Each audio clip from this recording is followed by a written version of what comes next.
ꯅꯨꯡꯁꯤꯕꯤꯗꯨꯅ Manipur ꯏꯟꯇꯔꯇꯦꯟꯃꯦꯟꯠ ꯆꯦꯅꯦꯜꯕꯨ subscribe ꯑꯃꯁꯨꯡ like ꯇꯧꯕꯤꯔꯝꯃꯨ꯫ ꯃꯌꯥꯝꯕꯨ ꯑꯍꯥꯟꯕꯃꯛꯇꯗꯤ ꯀꯣꯛꯅꯣꯅ ꯈꯣꯏꯔꯝꯖꯔꯤ꯫ ꯉꯁꯤꯁꯨ ꯑꯩꯒꯤ ꯅꯨꯡꯁꯤꯖꯔꯕ ꯁꯕꯁꯀ꯭ꯔꯥꯏꯕꯔꯁꯤꯡꯅ ꯊꯥꯕꯤꯔꯛꯄ ꯑꯁꯦꯡꯕ ꯊꯣꯛꯈꯤꯕ ꯀꯤꯔꯕ ꯋꯥꯔꯤ ꯑꯃ ꯃꯌꯥꯝꯒꯤꯗꯃꯛꯇ ꯄꯨꯗꯨꯅ ꯂꯥꯛꯆꯔꯤ꯫ ꯋꯥꯔꯤ ꯑꯁꯤꯕꯨ ꯂꯥꯟꯊꯣꯛꯆꯈꯤꯕ ꯃꯇꯝꯗ ꯁꯣꯏꯈꯤꯕ ꯂꯥꯟꯈꯤꯕ ꯌꯥꯎꯔꯕꯁꯨ ꯃꯌꯥꯝꯗ ꯉꯥꯛꯄꯤꯌꯨ ꯍꯥꯏꯖꯔꯤ꯫ ꯐꯔꯦ ꯑꯗꯨꯗꯤ ꯃꯌꯥꯝ ꯋꯥꯔꯤ ꯑꯁꯤ ꯍꯧꯅꯕ ꯇꯧꯖꯔꯒꯦ꯫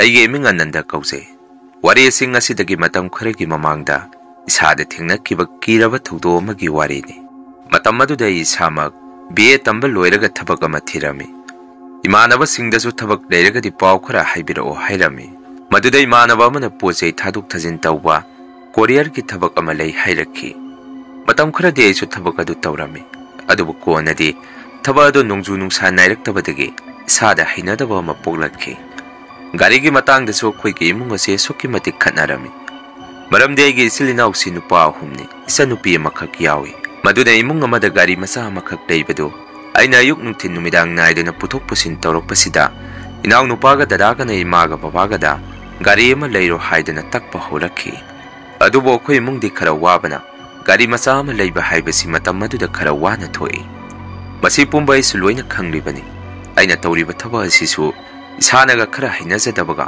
ꯃꯇꯝ ꯈꯔꯒꯤ ꯃꯇꯨꯡꯗꯒꯤꯗꯤ ꯑꯩꯁꯨ ꯊꯕꯛ ꯑꯗꯨ ꯇꯣꯛꯈꯤ꯫ ꯀꯣꯟꯅꯗꯤ ꯌꯨꯝꯗ ꯊꯥ 6ꯃꯨꯛ ꯀꯔꯤꯁꯨ ꯇꯧꯗꯅ ꯂꯩꯔꯕ ꯃꯇꯨꯡ ꯑꯩꯒ ꯊꯥꯏꯅ ꯀꯣꯂꯦꯖ ꯇꯝꯃꯤꯟꯅꯔꯝꯕ ꯏꯃꯥꯟꯅꯕ ꯁꯟꯖꯤꯠ ꯀꯧꯕ ꯑꯃꯅ ꯁ꯭ꯀꯨꯜ ꯑꯃꯒꯤ ꯋꯥꯔꯗꯦꯟ ꯑꯣꯏꯅꯕ ꯍꯥꯏꯔꯛꯈꯤ꯫ ꯇꯁꯦꯡꯕꯗꯤ ꯋꯥꯔꯗꯦꯟꯒꯤ ꯊꯕꯛ ꯑꯁꯤꯁꯨ ꯑꯩ ꯏꯁꯥꯅ ꯀꯌꯥ ꯈꯣꯏꯗꯥꯖꯗꯦ꯫ ꯑꯗꯨꯕꯨ ꯀꯣꯟꯅꯗꯤ ꯌꯨꯝꯗ ꯀꯔꯤꯁꯨ ꯇꯧꯗꯅ ꯂꯩꯗꯣꯏ ꯁꯔꯨꯛ ꯍꯥꯏꯗꯅ ꯋꯥꯔꯗꯦꯟ ꯑꯣꯏꯕꯗꯨ ꯆꯠꯅꯕ ꯁꯦꯝ ꯁꯥꯔꯝꯃꯤ꯫ ꯃꯇꯝ ꯑꯗꯨꯗ ꯑꯩꯒꯤ ꯏꯃꯨꯡꯁꯨ ꯀꯌꯥ ꯊꯣꯏꯗꯣꯛꯅ ꯑꯩꯒꯤ ꯑꯅꯤꯡꯕꯗ ꯌꯦꯠꯄꯤꯔꯝꯗꯦ꯫ ꯍꯥꯏꯕꯗꯤ ꯑꯩ ꯏꯁꯥꯅ ꯄꯥꯝꯖꯕ ꯊꯕꯛ ꯑꯃ ꯇꯧꯕꯗ ꯕꯕꯥꯒ ꯏꯃꯥꯒꯅ ꯑꯗꯨꯝ ꯃꯇꯦꯡ ꯄꯥꯡꯁꯤꯟꯕꯤꯔꯝꯃꯤ꯫ ꯃꯁꯤꯒꯤ ꯃꯇꯨꯡ ꯑꯩꯁꯨ ꯏꯃꯥꯟꯅꯕ ꯑꯗꯨꯒ ꯄꯥꯎ ꯐꯥꯎꯅꯔꯒ ꯋꯥꯔꯗꯦꯟ ꯑꯣꯏꯕꯗꯨ ꯂꯥꯛꯈꯤ꯫ ꯃꯐꯝ ꯑꯗꯨꯁꯨ ꯁ꯭ꯀꯨꯜ ꯑꯣꯏꯅ ꯂꯩ꯫ ꯁ꯭ꯀꯨꯜ ꯑꯗꯨꯗ ꯇꯝꯕ ꯁꯥꯇ꯭ꯔ ꯀ꯭ꯂꯥꯁ 10 ꯊꯥꯒꯗꯕꯁꯤꯡ ꯑꯗꯨ ꯁ꯭ꯀꯨꯜ ꯑꯗꯨꯒꯤ ꯕꯣꯔꯗꯤꯡꯗ ꯂꯩꯍꯜꯂꯝꯃꯤ꯫ ꯁꯥꯇ꯭ꯔꯁꯤꯡ ꯑꯗꯨꯕꯨ ꯁꯦꯟꯅꯕꯒꯤꯗꯃꯛꯇ ꯑꯩꯁꯨ ꯃꯐꯝ ꯑꯗꯨꯗ ꯋꯥꯔꯗꯦꯟ ꯑꯣꯏꯕ ꯇꯥꯔꯝꯃꯤ꯫ ꯑꯩ ꯏꯁꯥꯃꯛꯁꯨ ꯃꯤ ꯈꯔ ꯄꯤ꯫ ꯇꯧꯕꯇꯕꯨ ꯁꯥꯇ꯭ꯔꯁꯤꯡ ꯑꯗꯨꯗꯤ ꯑꯩꯉꯣꯟꯗꯒꯤꯁꯨ ꯍꯦꯟꯅ ꯋꯥꯡ ꯆꯥꯎꯕ ꯑꯉꯥꯡ ꯉꯥꯛꯇꯅꯤ꯫ ꯑꯩꯒꯤ ꯋꯥꯈꯜꯗꯁꯨ ꯑꯁꯨꯝꯅ ꯈꯜꯂꯝꯃꯤ, ꯃꯐꯝ ꯑꯁꯤꯗ ꯑꯩꯅ ꯋꯥꯔꯗꯦꯟ ꯑꯣꯏꯕ ꯆꯪꯉꯛꯂꯤꯕꯁꯤ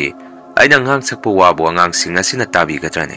ꯑꯉꯥꯡꯁꯤꯡꯁꯤꯅ ꯃꯔꯣꯜ ꯑꯃ ꯍꯅꯨꯕ ꯃꯥꯟꯕ ꯉꯥꯛꯇ, ꯆꯍꯤꯁꯨ ꯐꯅꯌꯥꯝ ꯍꯟꯖꯜꯂꯒ ꯇꯝꯕꯁꯨ ꯌꯥꯎꯔꯝꯒꯅꯤ, ꯈꯪꯗꯦ꯫ ꯌꯥꯗ꯭ꯔꯒꯅ ꯑꯃꯨꯛ ꯇꯣꯛꯊꯣꯛꯄ ꯍꯥꯏꯗꯨꯅꯤ ꯈꯜꯂꯝꯃꯤ꯫ ꯑꯍꯥꯟꯕ ꯅꯨꯃꯤꯠ ꯑꯗꯨꯗꯤ ꯑꯩꯁꯨ ꯁ꯭ꯀꯨꯜ ꯑꯗꯨꯕꯨ ꯂꯤꯡꯈꯠꯂꯤꯕ ꯐꯥꯎꯟꯗꯔ ꯁꯥꯔ ꯑꯗꯨꯒ ꯑꯉꯥꯡꯁꯤꯡ ꯑꯗꯨꯒꯤ ꯃꯅꯥꯛꯇ ꯆꯪꯉꯒ ꯑꯩꯈꯣꯏ ꯃꯁꯦꯟ ꯁꯛꯇꯥꯛꯅꯔꯝꯃꯤ꯫ ꯐꯥꯎꯟꯗꯔ ꯁꯥꯔ ꯑꯗꯨꯅꯁꯨ ꯑꯉꯥꯡꯁꯤꯡ ꯑꯗꯨꯗ ꯑꯁꯨꯝꯅ ꯍꯥꯏꯔꯝꯃꯤ, ꯅꯈꯣꯏꯒꯤ ꯁꯥꯔ ꯑꯁꯤꯒꯤ ꯃꯃꯤꯡꯅ ꯑꯅꯟꯗ ꯀꯧꯕꯅꯤ꯫ ꯉꯁꯤꯗꯒꯤ ꯅꯈꯣꯏꯅ ꯗꯨꯀꯥꯟ ꯊꯣꯛꯄ ꯑꯃꯗꯤ ꯀꯦꯝꯄꯁꯁꯤꯒꯤ ꯋꯥꯡꯃꯗ ꯏꯔꯨ ꯃꯥꯏꯊꯖꯕ ꯆꯠꯄꯗ ꯅꯈꯣꯏꯒꯤ ꯁꯥꯔ ꯑꯅꯟꯗꯒꯤ ꯍꯥꯟꯅ ꯑꯌꯥꯕ ꯂꯧꯒꯗꯕꯅꯤ꯫ ꯑꯗꯨꯒ ꯁꯥꯔ ꯑꯅꯟꯗꯅꯁꯨ ꯑꯉꯥꯡꯁꯤꯡ ꯑꯁꯤ ꯈꯔ ꯀꯨꯞꯅ ꯁꯦꯟꯅꯕꯤꯌꯨ꯫ ꯃꯈꯣꯏꯒꯤ ꯕꯦꯆ ꯑꯁꯤꯅꯤ ꯍꯟꯗꯛ 10 ꯊꯥꯗꯣꯔꯤꯕꯁꯤ ꯍꯥꯏꯔꯛꯈꯤ꯫ ꯃꯗꯨꯗ ꯑꯩꯁꯨ ꯀꯌꯥ ꯑꯍꯦꯟꯕ ꯈꯨꯝꯃꯝꯗꯦ꯫ ꯍꯣꯏ ꯁꯥꯔ ꯍꯥꯏꯔꯝꯃꯤ꯫ ꯅꯨꯃꯤꯠꯇꯨꯃꯗꯤ ꯑꯩꯁꯨ ꯆꯥꯛ ꯏꯁꯤꯡ ꯇꯣꯛꯑꯒ ꯑꯩꯒꯤ ꯐꯃꯨꯡꯗ ꯌꯨꯝꯗꯒꯤ ꯄꯨꯔꯛꯄ ꯃꯦꯒꯥꯖꯤꯟꯒꯨꯝꯕ ꯈꯔ ꯄꯥꯔꯒ ꯂꯩꯔꯝꯃꯤ꯫ ꯇꯟꯖꯥ ꯑꯗꯨꯗ ꯁꯥꯇ꯭ꯔ ꯑꯃꯗꯤ ꯃꯁꯥꯗ ꯐꯤꯡ ꯐꯤꯡ ꯀꯥꯎꯔꯒ ꯁꯥꯔꯩꯒꯨꯝꯕ ꯍꯧꯕꯒꯤ ꯃꯑꯣꯡꯗ ꯇꯧꯔꯛꯈꯤ꯫ ꯑꯩꯁꯨ ꯄꯨꯟꯁꯤꯗ ꯑꯍꯥꯟꯕꯒ ꯑꯣꯏꯔꯦ ꯑꯗꯨꯒꯨꯝꯕ ꯊꯧꯗꯣꯛ ꯑꯗꯨ ꯊꯦꯡꯅꯕ꯫ ꯃꯗꯨꯅ ꯁꯥꯇ꯭ꯔꯁꯤꯡ ꯑꯗꯨꯒꯤ ꯃꯅꯥꯛꯇ ꯆꯪꯁꯤꯜꯂꯒ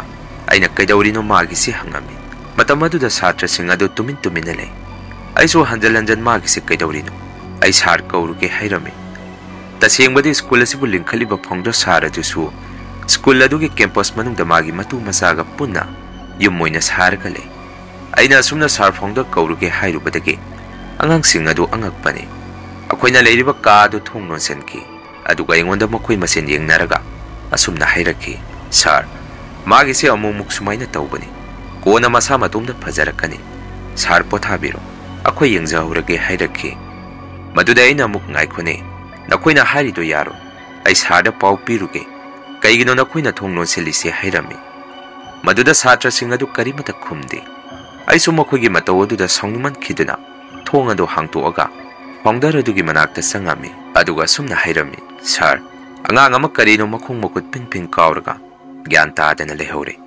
ꯑꯩꯁꯨ ꯑꯍꯥꯟꯕꯒ ꯑꯣꯏꯔꯦ ꯁꯨꯃꯥꯏꯅ ꯊꯦꯡꯅꯕ ꯏꯁꯥꯗ ꯄꯨꯡꯉꯛ ꯉꯛꯈ꯭ꯔꯦ꯫ ꯌꯥꯔꯒꯗꯤ ꯁꯥꯔꯒ ꯑꯃꯨꯛꯇ ꯑꯉꯥꯡꯗꯨꯒꯤ ꯃꯅꯥꯛ ꯐꯥꯎꯕꯗ ꯆꯠꯃꯤꯟꯅꯔꯨꯁꯤ ꯍꯥꯏꯔꯝꯃꯤ꯫ ꯑꯩꯒꯤ ꯋꯥꯐꯝ ꯑꯗꯨꯗ ꯐꯥꯎꯟꯗꯔ ꯁꯥꯔ ꯑꯗꯨꯅꯁꯨ ꯃꯈꯨꯠꯇ ꯂꯤꯆꯩ ꯑꯃ ꯄꯥꯏꯔꯒ ꯑꯩꯒ ꯄꯨꯟꯅ ꯀꯥ ꯑꯗꯨꯗ ꯆꯪꯉꯛꯈꯤ꯫ ꯑꯗꯨꯒ ꯒ꯭ꯌꯥꯟ ꯃꯥꯡꯉꯤꯕ ꯑꯉꯥꯡ ꯑꯗꯨꯕꯨ ꯐꯃꯨꯡꯗ ꯊꯥꯡꯒꯠꯂꯒ ꯐꯥꯎꯟꯗꯔ ꯁꯥꯔ ꯑꯗꯨꯅ ꯗꯣꯛꯇꯔ ꯑꯃ ꯈꯨꯗꯛꯇ ꯃꯥꯒꯤ ꯁ꯭ꯀꯨꯜ ꯑꯗꯨꯗ ꯑꯍꯤꯡ ꯅꯨꯃꯤꯗꯥꯡ ꯑꯗꯨꯗ ꯀꯧꯔꯝꯃꯤ꯫ ngahak leiragadi doctor laaga angang adu yengbadagi gyan lakhi matau kya sida isu pungaknaki doctor adu daina hangubadasu doctor adu na sumna hairakhi gyan tadaba ngausinaba angang gi toina thokpa leina makhalamani kariguma matumda mi udaba jaga toilet manunggumada oiramagadi siba phau yai hairakhi kona de isu doctor adu gi wafam adu da bab tarami o angang asi guli gumba saba natraga nisama sizinarubadagi tawrakpa malik khalami angang adusu nong hek nganbaga mama mapa kauraga pithoki matam khara de isu hainada mafam adu da leirami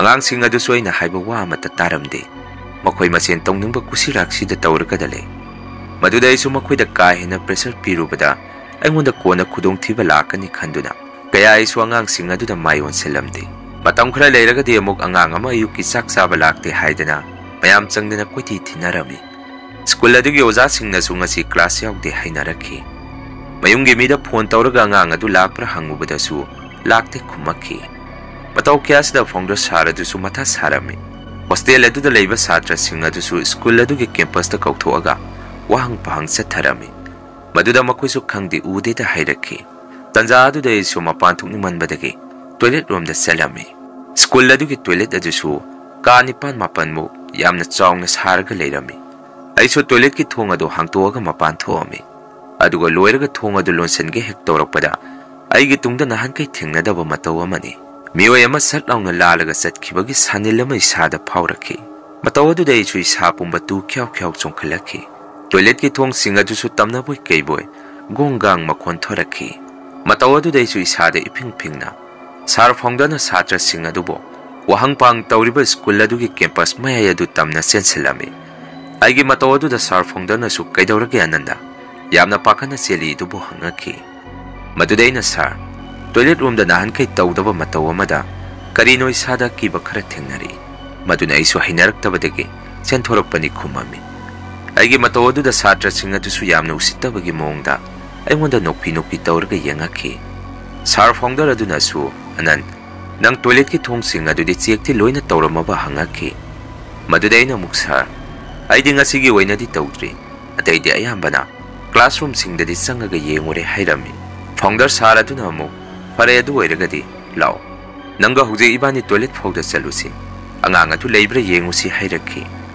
asumna sar phongdar adu gaiga toilet leiriba mapum adom da sangami sar adu su kari tawrabano khangdi toilet ki thong sing adu hangtorakpada masada khangbagi mongda maning sat laungna hallaga masada tugi tawrami madudaina sar tuni ko tamna tawbiyu hairami konadi toilet ki thong sing adu sum check tawrakpada toilet ki thong amadi manungdagi lonsellaga leirami mataw adu dai su isada pungangaki wakhanda su ngasai yuktagi thiba phangdana leiriba ngang adu manung asidaga taraga leiraba jarak khalami sar phongdar adu su aigi nakta changsilaga thong adu ibani punna mapandagi illami konadi hangtokpa yaraktabadagi aina thong adugi marumda hoba machet amadagi yengubada angang adudi manungda leibadongna urakhi matam aduda sar phongdar adu su masada pakhatpa horami wa angang bapau sor thabet holaga aingonda sumna hairakhi ananda ai karino matawri nangna khoi madam hoiga satra kharaga sida langmino ai sida leiramage khara thuna chalo hairakhi aina muksar karisu tawroida ngak leibira mo hairamaga aisu satra sing adu da sar phongdar ki manakta mukta chalo sardo karino mata horabani hairami aduga muksar phongdar ki mayumda sangaga sar gi loina bi madam adu buk kaurami asumna mayam changdena toilet ki thong adu phakairaga yengubadadi mangkhre haidena thinariba ngang adu di manungda upang upaga taraga siduna leiramki mataw sida isu punsida khwaidagi ngakpa kiningai oiba masakama oiki angang aduna siribadusu nisada overdose ta siba mali numitumadi leikidraba ngang adugi mama mapa laaga school aduda war taki nakoina isa si section na senabi tabadagi thogdo si thokibani mafam asida warden waribo waja asisu jail da thazan gani haiduna aingonda mo onkhalakhi mataw kya sida isu karimata khumde founder sar aduna soibu magi mayumda tumina thanami school adusu hapta ama muksuti thadokki konadi sar founder aduga ngang sing adugi mung manunga yanaba ma purakpadagi manin naidana irang adu nemthaki masigi matung aisu yumlomda kumaknaba siam sarami hostel adu da leiba ngang sing adu su mayumda loina hanaki tawbadabu Suchanpurdagi angang amadi mamaga mapaga business amagi Mapalamda satki. Matam khara aiga angang aduga leiminau haidana. Founder sar aduna aingonda hairakhi. Angang aduna so aingonda sar. Matam khara leiminasi. Babaga imaga dasu pau pikre. Kuiroi nong nini tani hairakhi. Matam aduda isu phana makoina adumna haijarabasu aidi yaramde. Aidi yumda hallani mapam asida ai leiba ngammaroi hairame. Konadi sar founder adugi masin manau mayam amana aingonda haijamanbadagi aisu nong nini di leirage. Kuina leithabadi ngammoi hairame. Asumna isu tanna tana angang aduga hana kuina leiramba kaadu da leiminarame. Angang adusu kari khalabano khangde. Aigi inakta sangaktuna sar. Horendi sarga punna tuminasi hairakhi. Maduda isu angang adu thawdo adudagi kire khangame. Aduna isu phare. Punna tuminarasi. Nangna kariguma toilet sangningabasu sar founder na magi sida waina tawro haibani hairame. Numidadu angang aduga aigi gacha sar founder na akoigi kaada purakhi. Aduga sumna hairakhi. Ananda nangsu thawdo kya sida pukchen chenabire. Ngasidi haw tabana bani chak se chaminaru. Aduga ngatana tumnaba tawro. Karisu khaluno khoisu leiri hairamaga thokhi. Masigi matung angang aduga iga cha hek tokpaga tumnaba phamungda changame. Numidadu su karino khangde aigi sada khara kijaba ma poklakhi. Laikhidaba angang aduna hipamba phamung bed adusu akoigi mangda upthoaga lei. Madu ubadai chu isada yamna hinajaramde. Ngayak lerga de chu tumthakiba khangaude. Adubu ahing nongye aduda aiga tuminaba angang aduna aibu hawdorakhi. Aisu angang aduda kari tawrake hangame. Angang aduna muksar ai tumba yadre. Akoi school ge toilet room da makhola matai hairakhi. Aina mukna ge wakhan oiramgani tumnaba tawru. Nangna sum tumna na leiragadi wakhanda kari kari no pukhanda khanjala ani aisu leiri. Nang kari mata khanganu tummo hairame. Tawbada bo angang aduga aiga ahinga aduda wari sanani ngai cherek aduda laptangna school ge toilet leiriba domdagi thonggumba ma yamna kana hangtok hangjin sanabagi makhola ma tarakhi. Gam gam launa. Makhola aduda isu isada sukki matik kijarame. Mafam adomda angang aduna ga leikidre. Aisu masidi mawung amani khalame. Aiga leiminaba angang adusu masada kijarakpadagi sar ahinga si tumagumsi hairakhi. Madudaina angang adubu atopa wari sajalaga mana kiribadu phanaba tawbirame. Serak asida su amuk angang adugi skun chatpada tongnaba khungup adu magi tarangupu mataktagi khungup adu makhada nama ama langtharakhi. Laikhidaba angang aduna hipama phamung bed adusu machi lengbagi mawungda makhon thorakhi. Handakte su mataw kya sida masidi awainana tamnare khanduna aigi phamung makhada leiba mekhet upu ma lakthoaga boy machet ama setlaga mai hawkalame. Mekhet adusu minute manga leiraga masay amamam sum khetoame. Masigi matung konadi ka manungda tamnaramba sing adu chap lepki. Angang aduga igasu phamungda phamaga ka sing adugi koibada munna yengaga leirame.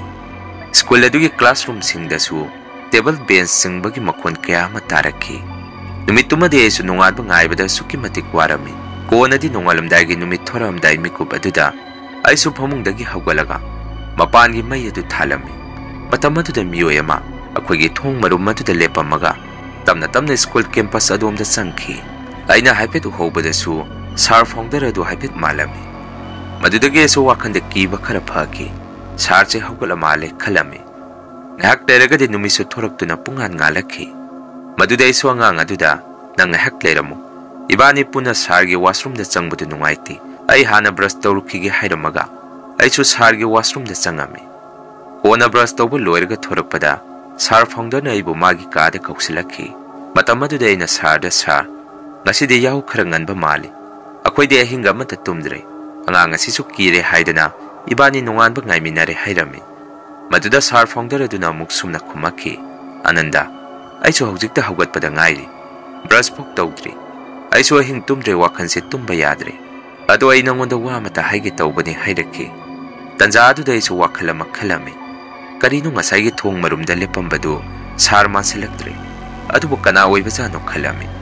Aina adumna ngahak mondrang amada leiringai sar founder na amuk ananda kaidawrage yengu. Ay nangonda wama haigi. Nang ngasidi nayumda hanjakro. Angang adudi aiga sida punna leimina horage.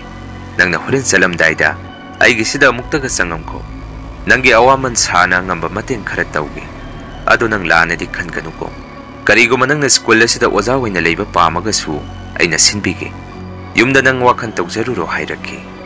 Wafam aduda aina muksar ꯑꯩꯅ ꯍꯥꯏꯖꯅꯤꯡꯕ ꯋꯥꯐꯝ ꯑꯃꯁꯨ ꯂꯩ, ꯃꯗꯨꯗꯤ ꯉꯔꯥꯡ ꯑꯍꯤꯡ school ꯑꯁꯤꯒꯤ campus ꯑꯁꯤ ꯑꯁꯨꯛꯀꯤ ꯃꯇꯤꯛ ꯇꯝꯅꯩ꯫ ꯍꯣꯏ, ꯃꯤ ꯂꯩꯈꯤꯗꯕ ꯌꯥꯎꯕ ꯍꯥꯏꯕꯁꯤ ꯈꯔꯕꯨꯗꯤ ꯃꯅꯤꯟ ꯅꯥꯏꯕꯅꯤ, ꯑꯗꯣ ꯁꯥꯔꯅ ꯃꯐꯝ ꯑꯁꯤꯗ ꯀꯣꯟꯅ ꯁꯥꯇ꯭ꯔꯁꯤꯡ ꯑꯁꯤꯅ ꯂꯩꯔꯛꯄꯗ ꯈꯨꯗꯣꯡꯊꯤꯕꯁꯤ ꯃꯥꯌꯣꯛꯅꯗꯅꯕ ꯃꯥꯏꯕ ꯃꯥꯏꯕꯤ ꯈꯔ ꯇꯥꯟꯅꯖꯍꯟꯅꯤꯡꯉꯤ꯫ ꯐꯔꯦ ꯁꯥꯔ, ꯑꯩꯁꯨ ꯄꯣꯠ ꯆꯩ ꯈꯔ ꯂꯣꯏꯁꯤꯜꯂꯨꯈꯤꯒꯦ꯫ ꯍꯣꯔꯦꯟ ꯆꯠꯂꯝꯗꯥꯏꯗ ꯁꯥꯔꯒꯤꯁꯤꯗ ꯑꯃꯨꯛ ꯆꯪꯉꯛꯑꯒꯦ ꯍꯥꯏꯔꯝꯃꯒ ꯑꯩꯁꯨ ꯊꯣꯔꯛꯈꯤ꯫ ꯑꯉꯥꯡ ꯑꯗꯨꯁꯨ ꯑꯩ ꯆꯠꯂꯅꯤ ꯍꯥꯏꯕꯗ ꯃꯊ꯭ꯋꯥꯏ ꯌꯥꯝꯅ ꯅꯨꯡꯉꯥꯏꯖꯗꯦ, ꯑꯗꯨꯕꯨ ꯑꯩꯁꯨ ꯀꯔꯤꯗꯤ ꯎꯄꯥꯏ ꯂꯩ, ꯃꯐꯝ ꯑꯗꯨ ꯊꯥꯗꯣꯛꯑꯒ ꯌꯨꯝꯗ ꯍꯜꯂꯛꯈꯤ꯫ ꯑꯉꯥꯡ ꯑꯗꯨꯅꯁꯨ ꯑꯩꯉꯣꯟꯗ ꯃꯃꯥꯟꯅꯕꯁꯤꯡꯒꯤ ꯑꯔꯣꯟꯕ ꯋꯥ ꯀꯌꯥ ꯑꯃꯁꯨ ꯑꯍꯤꯡ ꯑꯗꯨꯗ ꯇꯝꯃꯛꯈꯤ꯫ ꯇꯧꯕꯇꯕꯨ ꯋꯥꯔꯤꯁꯤꯗꯗꯤ ꯄꯟꯖꯗ꯭ꯔꯦ꯫ ꯑꯩꯁꯨ ꯌꯨꯝ ꯍꯦꯛ ꯌꯧꯕꯒ ꯏꯁꯥꯗ ꯂꯥꯏꯇꯤꯟ ꯏꯟꯅꯔꯛꯑꯃꯒꯁꯨ ꯈꯟꯗꯨꯅ ꯑꯕꯣꯛꯇ ꯌꯦꯡꯍꯜꯂꯝꯃꯤ꯫ ꯑꯩꯈꯣꯏ ꯑꯕꯣꯛꯁꯦ ꯍꯧꯖꯤꯛꯇꯤ ꯂꯩꯈꯤꯗ꯭ꯔꯦ꯫ ꯃꯇꯝ ꯑꯗꯨꯗ ꯂꯥꯏꯇꯤꯟꯒꯤ ꯃꯔꯝꯗ ꯌꯥꯝꯅ ꯈꯪꯕ ꯃꯤꯑꯣꯏꯅꯤ꯫ ꯑꯕꯣꯛꯅꯁꯨ ꯀꯔꯤꯁꯨ ꯂꯩꯇꯦ, ꯅꯪꯅ ꯑꯣꯖꯥ ꯑꯣꯏꯕ ꯆꯠꯂꯨꯔꯤꯕ ꯃꯐꯝ ꯑꯗꯨ ꯌꯨꯝꯁꯤꯅ ꯂꯩꯔꯤꯕ ꯃꯥꯏꯀꯩ ꯑꯁꯤꯒ ꯌꯥꯝꯅ ꯄꯛꯅꯗꯦ,